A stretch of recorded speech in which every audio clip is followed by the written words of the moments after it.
Hello, I'm Barry Daniel, and this is the podcast of the Middle Way Society.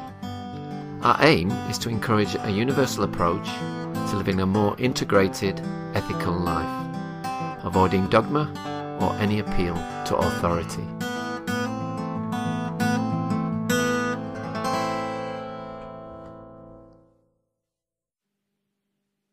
My guest today is Iain McGilchrist, a patron of the Middle Way Society and author of The Master and His Emissary, The Divided Brain and the Making of the Western World.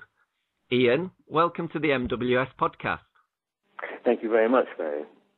Now, quite a few of our members already know something of your work.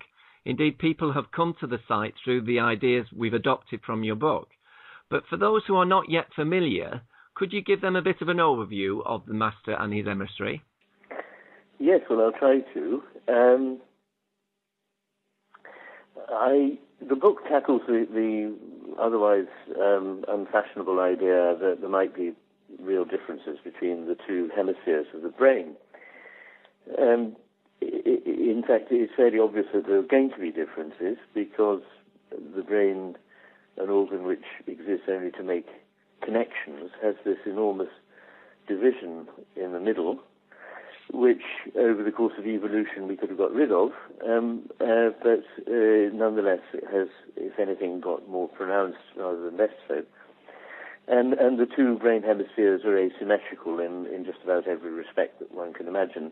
Mm-hmm. And it's well known to neurologists and psychiatrists that depending on which hemisphere of the brain you have a lesion in, something quite different happens to the world of the individual concerned. So it's not a rational position that there would be no difference, but I think a lot of scientists have been saying something like that because all the ideas we used to have that, the left hemisphere was to do with reason and language and the right to do with emotion and imagery have turned out to be wrong. Okay. In fact, both hemispheres are involved in everything, so we know that. So the question was really what kind of a difference there was, and it turns out that although there's not a difference exactly in what the brain hemispheres concern themselves with, as I say, they both concern themselves with everything, they do so in a different manner, a consistently different manner between the left and the right hemisphere. And this is continuous with differences that are also present in animals and birds. Uh-huh. And these differences seem to exist for a Darwinian reason. They help us survive. And in brief, we need to pay two kinds of attention to the world at once. One is a kind of very narrowly focused, precise attention that enables us to interact precisely with elements in the environment. In other words, to grab things for our use, to grasp something for food or pick up a twig for shelter or whatever it is. But this is a very sort of narrow kind of attention, and if it was the only kind of attention we were paying, we wouldn't last long, because while we're doing that, we need also to be paying the entirely opposite kind of attention at the same time. So a sort of broad, open vigilance for whatever there might be without any preconception. Mm-hmm. And this is such a difficult thing to do in one consciousness that we have evolved two conscious centers, if you like, both of them focused on the world and both of them therefore dealing with everything, but dealing with them in these two different ways or with two different kinds of attention. And essentially the right hemisphere is the one that sort of grounds our experience, but the left hemisphere can offer interesting unpacking of detail when that's deemed necessary. And this can add very much to what we know about the world. But then that knowledge of details needs to be put back into a whole picture in order for it to be useful or to make any kind of sense. Yeah. So we need both of these hemispheres, and if you like, the right hemisphere is the one that sees the big picture and helps us understand the world, and the left is the one that sort of sees details and helps us interact with it. And my belief is that over time we've come to favor the take on the world, if you like, offered by the left hemisphere. And what I don't mean is that, our brains have evolved in some way that would make them obviously different if we could inspect the brain of somebody in the 16th century and inspect the brain now. I don't think we'd see enormous differences. Mm-hmm. It's not really at all about that kind of thing. It's more that while we're living headlong, we're not aware that we're synthesizing these two views of the world. It would be not to our advantage if we were aware that we were alternating two different visions. That's definitely not a positive thing if you're running about trying to get on with life. Yeah. But when we stop and reflect on the world and think what sort of a thing the world is, what sort of thing a human being is, and what our relationship is, then one has to choose in a way. And it's my view that a lot of the problems in philosophy hinge on whether you are adopting the more left hemisphere view, in which little bits which are clear and static are put together to build up a whole picture gradually, or whether you adopt the right hemisphere's view, in which there are no precisely certain points, but everything is in fact connected and living and moving and changing, but at least you see a whole animate universe rather than a particulate and inanimate universe. Yeah. So those two ways of thinking about the world are not strictly speaking compatible. And as I say, when philosophers and theologians stop and speculate, they're going to run into the problem of which kind of a model they're following, really. Mm-hmm. And so that can become a way of thinking that characterizes a society. And I believe our society now is one in which the spokesmen, particularly from the sciences, but from all areas now, tend to favor the view of the world as something that can easily be known, provided we just stick to the solid points of information that are apparently immutable and certain. My own view is that nothing is immutable and nothing is certain. Uh-huh. Yeah. So I hope that helps give some idea of what the book's about. In the first part, I deal with the sort of neurophysiology and the philosophy of this, and in the second part, I take a look at the history of the West over the last 2,000 years, and suggest that we've been through this cycle several times with the rise and fall of civilizations, that when they flourish, as in the 6th century BC in Greece or towards the end of the Republic in Rome, you can see evidence of both hemispheres offering enormously much and synergistically to a society, but that as that society progresses and becomes more powerful, things ossify, become hierarchical, become fixed, begin to lose their life, and gradually the civilization decays. And I think we're in that phase of the modern era since the Enlightenment. The Enlightenment was a wonderful movement, but I think things have, it offered us a lot, but unfortunately it thought it knew everything, and that's its mistake. It's always fatal to think that you know everything. Yeah. So do you see a definite correlation then between psychological integration and integration of society? Well, yes. I mean, in a way, what our individual brains offer us is a couple of takes, which a society is in its spokesman and in its thought leaders of thought are going to adopt one way or the other. The trouble is that in an era like ours where we prize consistency above everything, it's more likely that you'll aim for the left hemisphere's view because it's exclusive. It doesn't take into account what the right hemisphere knows. It just rules all that out as incompatible.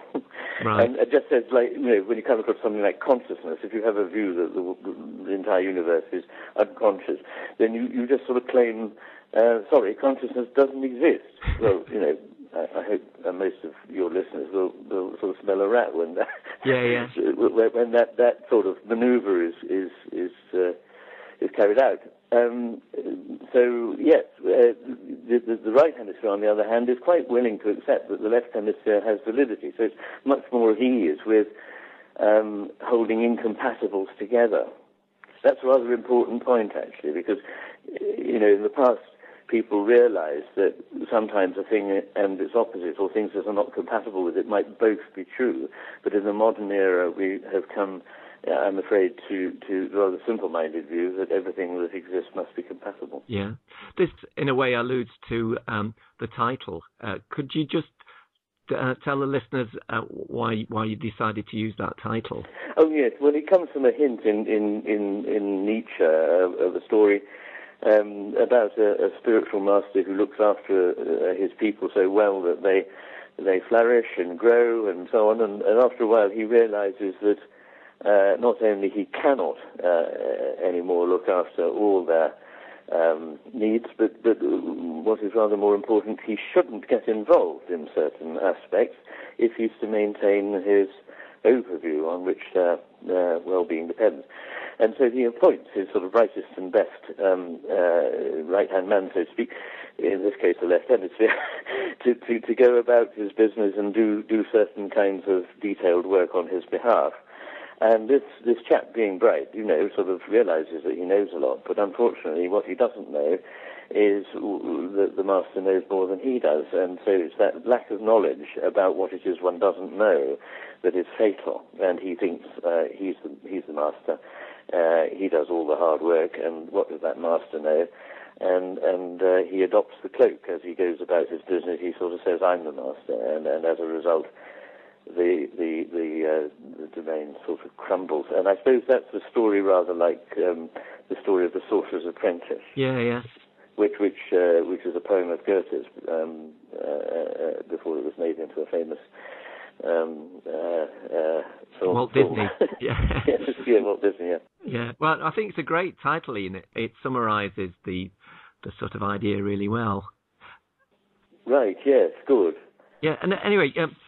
Moving on, yeah. Now you read English at Oxford and later became a psychiatrist. Yeah. How important was immersing yourself in those two quite diverse areas of interest with regard to your book? Well, I think it was important in several ways. I actually think that when one's dealing with the human, as doctors and particularly psychiatrists are, a background in the humanities is a very good idea. It stops one from naively believing that we're machines. In the way that a lot of doctors assume automatically we are. And I think also it gave me a context in which to set the information I had. I've always had a big interest in philosophy. In fact, I originally was going to study philosophy and theology at Oxford, but then did English and then went back to philosophy and psychology after I got my degree. Okay. Now, Robert Ellis made the observation that often people who are drawn to this understanding of how the brain works are often sort of jacks of all trades or polymaths. Do you think there's something in that? Well, I think it helps, if we're going to see the overview, to have a grounding in something that gives a context or a deeper background into which to set the information that one gets as a scientist. And it's now become so specialized study of the brain that there are journals devoted to every organelle and every receptor you can imagine in the brain. Yeah. So it's very highly specialized. And I'm afraid that in the way that one's normally trained in science, it's not often the case that you have the leisure to look at things in a cultural, philosophical context. And so knowing those things helps one not just to go beavering on deeper and deeper into a tinier and tinier furrow, but to sort of stand back and say, what does all this mean in terms of what the brain is and what a human being is? So I like that idea. I think it's probably correct. Okay. So in that regard, would you say you're something of a polymath? Well, I'd resist the term because, in fact, I'm all too aware of my ignorance, and I suppose polymath makes one sound as though one knows an enormous amount, and I don't feel I do. But I've certainly always been interested in everything, and my career has tended to zigzag back across the sort of borders between humanities and science. Right. So would you say you're a very curious person? I'm a very curious person. Yes, I like that. Okay. So what is your understanding of the value of the arts in relation to these ideas? Well, in a way, that's similar to what I was saying. That I think that the arts require one to become aware of a different way of knowing. Yeah. And we can assume that knowledge means the accumulation of facts, but in fact the accumulation of facts doesn't constitute any kind of knowledge. It's merely information. And for it to be knowledge, one has to really understand what this means. And I think the arts introduce one to the idea that a lot of the most powerful things that can move you profoundly, can mean very much to you, can change your life, are not easily summable up in a few words or bits of information. And so they open one's mind to the idea that there is an element that is much less under our control, in a way rather mysterious, and awe-inspiring, which is one very important aspect of how we know or understand anything at all. But there was actually a question from one of our members about awe. She's about halfway through your book, and she's not sure that you address that. It sounds like you have. Do you have any thoughts on that, especially in regard to a stimulus such as music?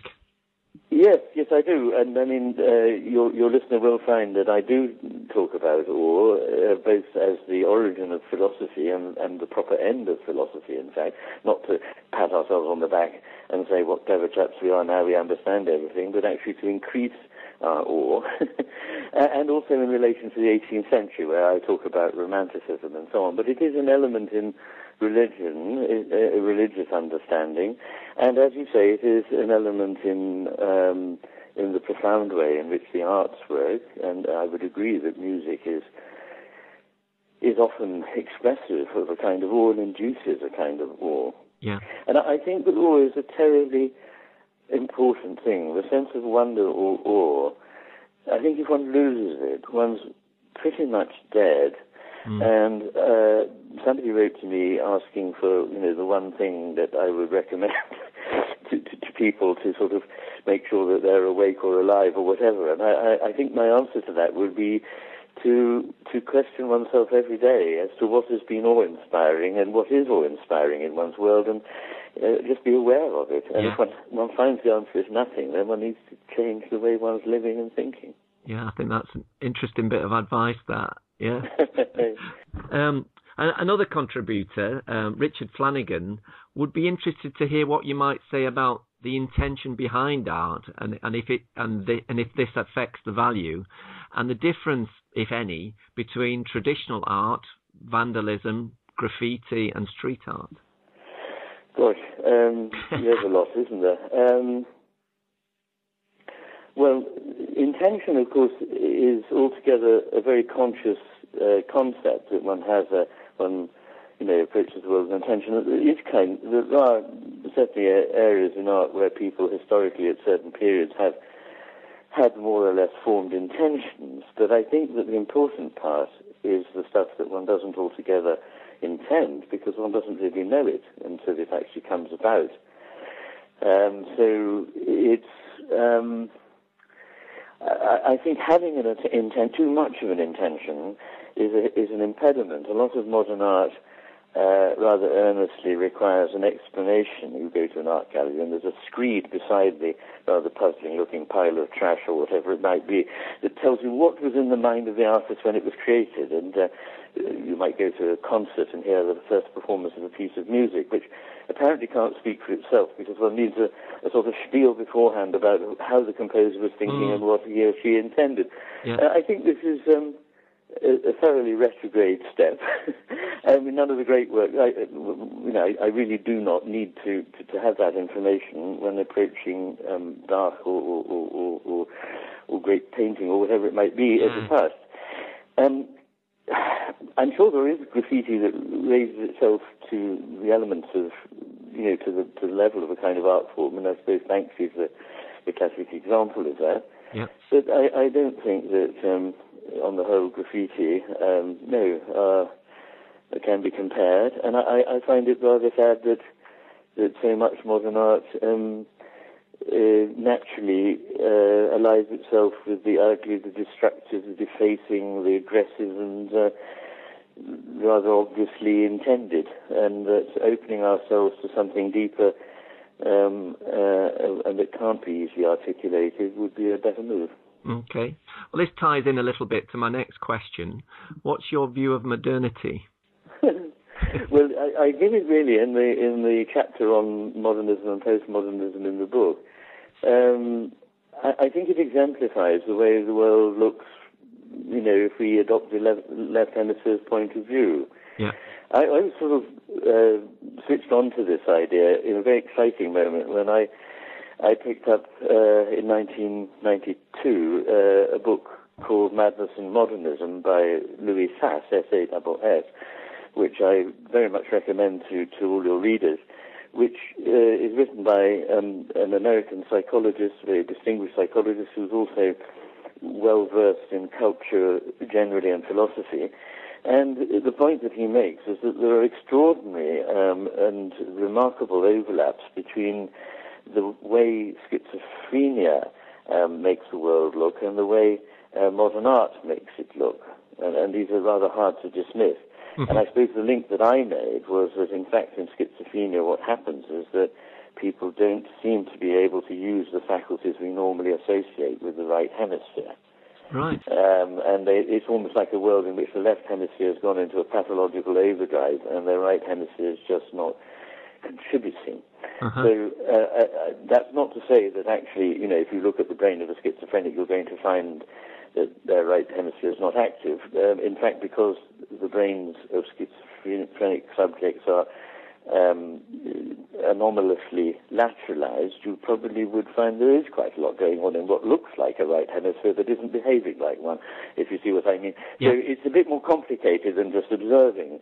But if I put it this way, if you wanted to sort of take a normal individual and create somebody who looked at the world rather like someone with schizophrenia, you'd put a lot of holes in their brain or in the right hemisphere. Okay. So in other words, the way the world looks now is rather like the way it would to the left hemisphere: piecemeal, fragmented, bizarre, lacking in meaning, alienating, and so forth. Yeah, but do you think we've made moral progress, compared to say 200 years ago? Well, I know Pinker thinks we have. Yeah. But I don't find myself usually aligning myself much with Steven Pinker, although I admire his intellect. I don't know really. To say we've made moral progress is a difficult one. I mean, in certain respects, we've obviously adopted a much more tender-hearted view, and that can often result in good. There are certain obvious things that we're more tolerant of than we used to be. Yeah. But morality is a complicated thing. Yeah. And I very much myself adopt a view that Jonathan Haidt put forward in the book The Righteous Mind, mm-hmm. that we at the moment think of morality in very limited terms compared with the way people always have thought about morality at other times and still do in other cultures. And that, our conception of what morality is too constrained. Okay. And so the answer is I pass on that one. Okay. Okay. Just a quick question about religion. What are your views on that? Well, I'm not a good church attender or anything like that, and I don't really see myself as being a very good follower of any particular one religious path. Yeah. But if there's one thing I do feel very clear about, it's the materialist conception of the world simply doesn't have all the answers, and that I think religion is the religious sense or the spiritual sense is a very, very important part of our humanity, and not just to be discounted as something sort of useful but misguided. I think it's probably alerting us to things that it would be wise for us not to dismiss. Yeah. And I think that religions have their value when they form ways of expressing this through ritual.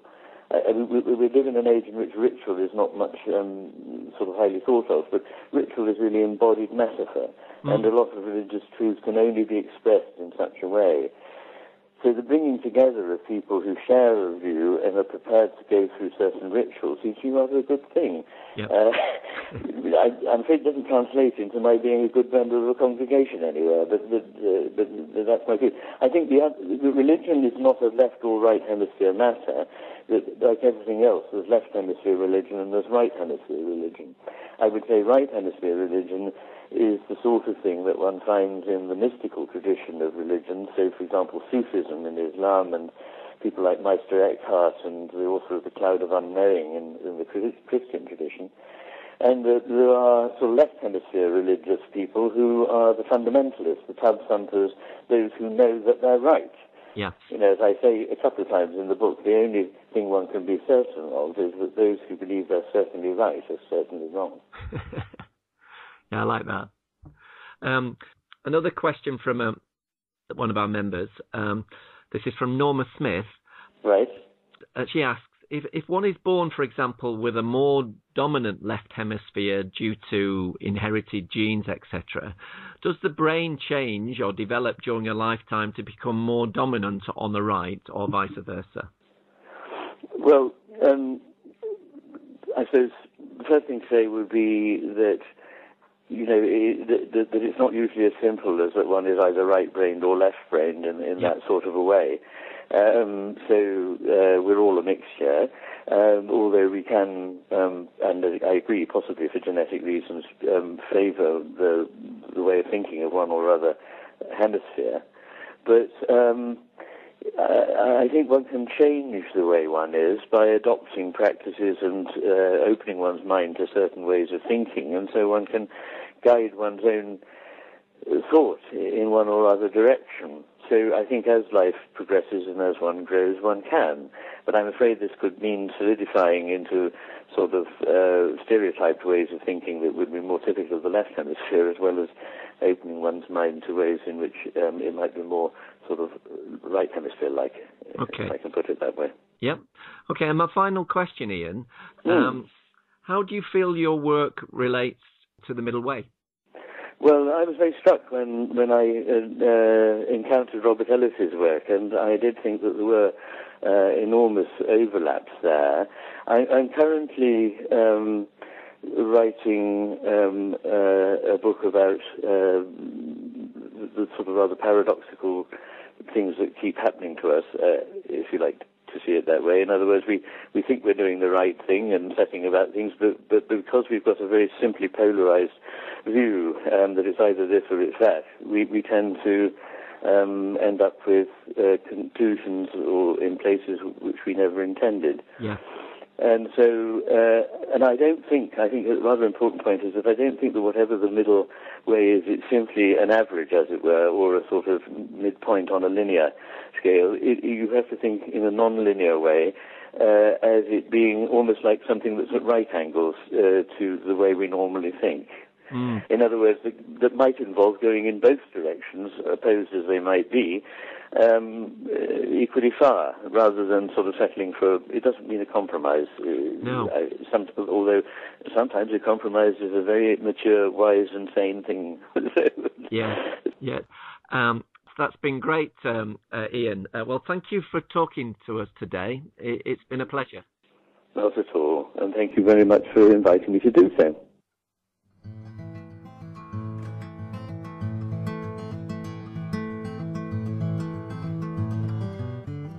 You can find out more about Middle Way philosophy at www.middlewaysociety.org.